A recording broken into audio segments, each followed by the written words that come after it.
Gamers often complain about their favorite games on all aspects of development.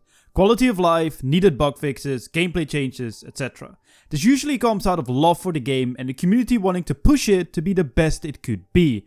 More often than not, the developers really just don't give a damn and go on their merry ways with whatever they're doing, or more oftenly, the next product. I made an entire video on one of the worst offenders of this, Pokemon's developers Game Freak, but there are many more out there like Activision, Ubisoft and EA. So what happens when a game developer does listen to their community, giving them exactly what they want, having them vote in polls to decide which content gets added to the game? And I'm not just talking about major content updates, no, I'm talking about everything, from bug fixes to quality of life to new bossing content. Well, then you get Old School Runescape, a game entirely ran by its community, a game based on a 2007 backup of the game, and a game that is ever growing and expanding within the gaming space. An outlier in a sea of mediocre community interaction and willingness to change games for the better. A game that is setting a standard and has been doing so for nearly a decade. Is this the route every developer should be taking, or does it sound too good to be true? Well, let's talk about it. I think to understand Old School Runescape, or OSRS as it's known within its community, it's important to understand the origins of the game. RuneScape 2 was one of the most popular games in the mid-2000s, and I would argue that everyone who's watching this video at least played the game at some point or known someone who did. Throughout the years, the developers had hit content updates like the Godwars dungeon or the many introduced skills. But like any game, they also had misses, like the removal of player versus player combat and the ability to trade. Thankfully, these mistakes were later reverted, but the updates that happened in 2012 would never be reverted, and could have ultimately been the end of RuneScape. In February 2012, RuneScape fell victim to microtransactions, and they introduced a Squeal of Fortune, a wheel you could spin for experience rewards, money, and even gear. This was a bad look and took a toll on the player base, but in November 2012, the final nail in the coffin could have been hammered in: RuneScape 3 and the evolution of combat. Traditionally, RuneScape had a very simple combat system. You click on the monster, you would hit them, and they would hit you back. In the later game, when you were fighting actual bosses, this would evolve into having to move around the bossing arena, managing supplies and switching prayers, a way for the player to protect himself from incoming damage. Difficult to master, but in essence very straightforward and simple mechanics. So in November 2012, the team over at Jagex, the developers of RuneScape, decided to overhaul the system and introduce abilities to make the combat more interactive and give them more space to develop more interesting bossing content around the new system. This system was called the evolution of combat and will go down in history as one of RuneScape's most controversial updates to date. And I know what you're thinking, especially if you're not an avid RuneScape player. They overhauled the system to make it more engaging and to develop better content. That doesn't sound too bad. Well, on paper it doesn't, and to be honest with you, what it eventually turned into is actually pretty good. However, the early days were, well, terrible. The system was introduced to the game, and besides it feeling clunky, it also was barely explained. They kind of threw these abilities at you and said, well, we know you have been using our prior mechanics for years now, they're gone, good luck, have fun, everything you know now doesn't apply anymore, and quite frankly, it just felt like a different game. This made the player numbers go down rapidly, and it spawned a lot of outrage within its community, to the point a player started a petition to bring back an older version of RuneScape, before the introduction of the evolution of combat. This eventually got to Jagex, and they ran a poll themselves. At 50k votes, an additional version of the game would be relaunched of a backup of a 2007 version of the game, with only critical maintenance and no anti-botting or cheating systems. But at 100k, it would get a small dev team that would look after the game but wouldn't introduce anything new. However, at 500,000 votes, it would get a dedicated team with weekly updates and a polling system that asks players what they wanted to see in the game. Even though the poll was just short of 500,000 votes, Jagex decided to launch Old School RuneScape with a dedicated development team that would develop the game hand in hand with its community by utilizing a polling system. I hope you enjoyed that history lesson and that you now understand how these polls came to be. But how do they work? Well, it's quite simple. There's a polling booth in the game. Once a poll is live, you go find one in any of the banks around RuneScape and you cast your vote. Nowadays, you're able to vote straight from a menu screen on your character. Once the voting period is over and the poll got over 75% yes vote, the voted content would be introduced into the game during the following weeks. Sounds great. But what did they poll and why the 75%? Well, they polled everything, and when I mean everything, I mean everything. They polled obvious things like what content would you like to see next, which I guess many games nowadays do, but also things like, hey, should we add a left click option to this NPC to make it less tedious to interact with them? They polled every single update, where the more complex poll questions actually would get a dedicated news post on their website to better explain what they were asking. And they even discussed it on their weekly Q&A live streams that the team does. On the topic of those live streams actually, a lot of suggestions were made to the team during these, and many of them actually made it into the game, which is pretty cool.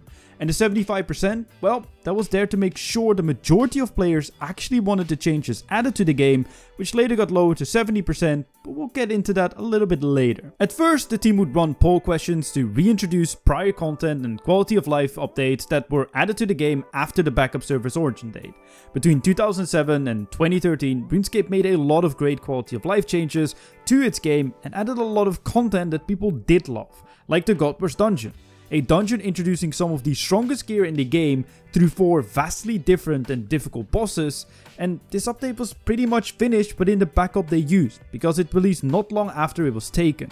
So the team over at Jagex just had to add the finishing touches to it and release it. Eventually, the poll would ask questions about new content that would add old school exclusive content like bosses, quests and activities to the game, straying away from the real old school, but also developing interesting new content in the old school RuneScape style. A new continent was introduced named Zaya, many bosses and quests were added over the years, and the great thing was, the community voted for all of them, so it was exactly what the player base wanted. But just like everything in life, it isn't all sunshine and rainbows. The polling system also has a dark side. Spite voting, gatekeeping, and people quite frankly not understanding what they're voting against. On average, Old School RuneScape has a staggering 2 million people log into their game each day, which is an insane amount. We can unfortunately assume that a chunk of that are bots and alt accounts, but I would still argue that at least 1.5 million of these players are actual people. On average, 100,000 of these people vote on the polls, so that is less than 10% of the player base. So are the updates truly what the players want, or is it what the hardcore dedicated players want?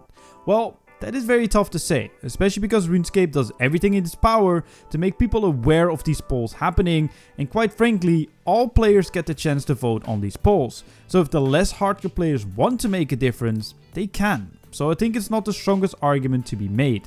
However, one obvious flaw in the system is spite voting, especially because everyone can vote. Player killers, or PKers as they are called within RuneScape, aren't the most popular of people within the game. Mainly because people are salty when they get dropped when they have to enter the wilderness and lose their stuff because of it. Which is their own fault in my opinion. You know the risk, big guy, when you enter the wilderness. But also because PKers tend to be a bit toxic. Please don't come after me, I promise I'm defending you guys here. Due to the majority of players disliking this smaller group of players, a lot of PK related polls would never pass, because people just voted no because they don't like PKers. So for years that community barely got any meaningful updates due to the bigger communities disliking them and denying them anything by voting no. Okay, fair enough, people voted no. That clearly means that the community didn't want the content, and sure, you could say that, but this content was usually aimed purely at PKers. Content that doesn't affect players who don't interact with PKing. So why would it matter if it was introduced? Isn't the system designed to make everyone happy? Well, not if you're disliked by the community. And the arguments that would be made, besides PKers are toxic, was that it would cost development time that could be better spent on other content more players would interact with. Which actually is a perfect example of another issue. Gamers don't know how to run a game because, well, they're not game developers. Part of running a game is to keep everyone happy and playing. This also goes for smaller and more niche communities. It is very important for a development studio to dedicate updates to these groups as well, because usually these groups are the more dedicated hardcore players. Players that deserve updates as well and shouldn't be singled out because the wider community dislikes them. See it like being in a classroom. The teacher can't just give attention to their favorites, but they also need to give attention to the rowdy kid in the back of the class. The same goes for game development to a certain extent. They can't just bring out PVM content because they are the biggest group. They need to dedicate time to all aspects of the game to make it well-rounded and attractive to as many types of players as possible. And that pettiness of players goes deeper as well. More often than not, when something gets pitched to be made a bit easier or faster, it gets voted against, mainly because people feel like it devalues their own achievements. And of course, in a sense, it does, but it goes as far as voting no against updates that make the game less tedious to play and maybe increasing experience rates by a little bit to make it more accessible to more players. This creates a mentality of, well, I had to suffer, so you have to suffer. Sure, when you play a game for 8 hours a day, you know it inside out and you probably have a great understanding of what would be good for the game on a surface level. But when it comes down to the inner workings of game development, lots of these people have no idea and they refuse to see the bigger picture. Sometimes making a piece of content easier or simply less tedious could be the difference of thousands of people interacting with it or not. And if these thousands of people do interact with it, it also gives the team more reason to introduce new content to this already existing aspect of the game, pleasing the already dedicated community. But no, I had to suffer, so do you. And quite frankly, polls also make the game very predictable. One of the magical moments of any new piece of content is exploring it and figuring out what rewards come from it. But because all activities, areas, items, stats and experience rates get polled, that wonder doesn't exist anymore. You already know everything before it releases, and sure, you can just not read it, but then again, if you are a dedicated player, it will get to you somehow. Thankfully, the team over at Jagex realized this and are trying to change the way they poll questions to assure this wonder could still exist. So, should there not be a polling system in Old School RuneScape and any other game for that matter? No, I think there should be, because I still feel that the positives far outweigh the negatives, but I also feel that not everything needs to be polled. Quality of life features, or even bug fixes in some cases, should be addressed, period. The people working on Old School RuneScape have studied years to become a game developer, and yes, I can see the comment already, but can we trust them? Well, I think after 10 years of consistent polls and feedback from the community, the team over at Jagex knows what and what not to do. Give them the trust, and if they step out of line, correct them by going in conversation with them. Polls should give a general idea of what the community wants and not dictate every single piece of content that gets released. Games should listen to their community to give them direction on where to take the games and see where they stand. They should, however, not have a group of loud-mouthed individuals run the games because they think they know what is best for the game, without having all the data and knowledge in front of them. But that is just my opinion. I want to know from you in the comment section down below, and consider giving it a like. It really helps out the channel, and subscribe if you're new. We upload weekly content every Saturday, and check out one of the videos that are on screen right now. Thank you for watching, and see you guys in the next one.